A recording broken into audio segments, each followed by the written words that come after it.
শিক্ষা উপদেষ্টা ও শিক্ষা সচিবের পদত্যাগের দাবিতে সচিবালয়ের সামনে বিকেলে বিক্ষোভরত শিক্ষার্থীদের উপর আইনশৃঙ্খলা রক্ষাকারী বাহিনীর লাঠিচার্জ এবং টিয়ারশেল নিক্ষেপে আহত ৩৫ শিক্ষার্থীকে ঢাকা মেডিকেল কলেজ হাসপাতালে নেওয়া হয়েছে।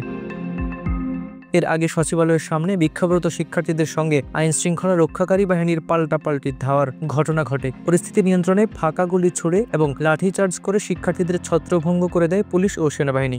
এছাড়া আইনশৃঙ্খলা বাহিনী এ সময় বিক্ষোভকারী শিক্ষার্থীদের উপর টিয়ারশেল ও সাউন্ড গ্রেনেড ছুড়ে।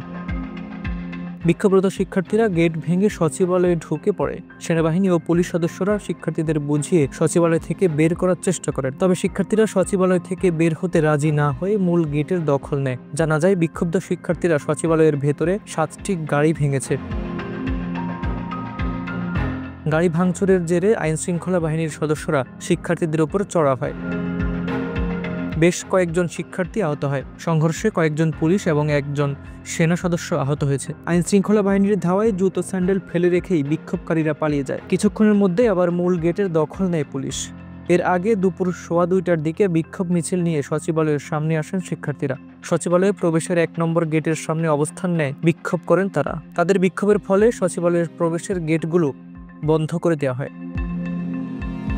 বিক্ষুব্ধ শিক্ষার্থীরা সচিবালয়ের প্রধান ফটকের বাইরে থেকে কয়েকটি বোতল ও বাঁশের চটা ছুড়ে মারে। এতে একজন পুলিশ সদস্যের মাথায় আঘাত লাগলে তিনি আহত হন। বিক্ষোভের সময় শিক্ষার্থীরা ভুয়া ভুয়া আমার ভাই মরল কেন, প্রশাসন জবাব দেয় ইত্যাদি স্লোগান দেন। সচিবালয়ের ভেতরে গেটগুলোতে আইনশৃঙ্খলা বাহিনীর সদস্যরা অবস্থান নেন। এছাড়া সচিবালয়ের প্রধান ফটকের নিরাপত্তার জন্য সেনা সদস্য মোতায়েন করা হয়। রাজধানীর উত্তরায় মাইলস্টোন স্কুল অ্যান্ড কলেজ ক্যাম্পাসে বিমান বাহিনীর যুদ্ধ বিমান বিধ্বস্তের হতাহতের ঘটনায় বিক্ষুব্ধ একদল শিক্ষার্থী সচিবালয়ের সামনে বিক্ষোভ করেন। এছাড়া শিক্ষার্থীদের একটি দল ঢাকা বোর্ড হয়ে সচিবালয়ের প্রধান ফটকের সামনে অবস্থান নিয়ে বিক্ষোভ করেছেন। গত এসএসসি পরীক্ষায় যারা ফেল করেছেন ফল তাদের পুনঃমূল্যায়নের দাবি জানাচ্ছেন তারা। হাবিবুর রহমান নিশান, খবর সংযোগ।